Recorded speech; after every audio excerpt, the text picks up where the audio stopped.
it's mostly therapy. It's mostly about, vooral wanneer umende ka bin studio na Holanda bota leo feibo. En dan, ora bota jonga sina, ando boti un challenge grande asine, ti un impacto grande riba bo estado mental, anto, I would even say emotional tambe. So, it was just about, ora mi nosa committing expressar mi mes ku hende, me to get into my bag and to me to skip.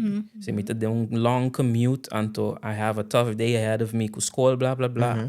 I'ma just write what I'm thinking, you know? Pese e pro me ideia ku me taba tinta, okay, I wanna document what it's like to move here and be a student here. Uiteindelijk, I didn't end up doing that. Precies gezien. I did draw from a lot of that feeling, a lot of that gevoel die ta down, gevoel die, damn it, like things really aren't going well. And so I did make music kuta rondo dia say a little bit. Diba mi pro me EP mi yung kantika kuta kuyama mio dia. And that's like all about like mental health and struggling to this thing kubota, well, here.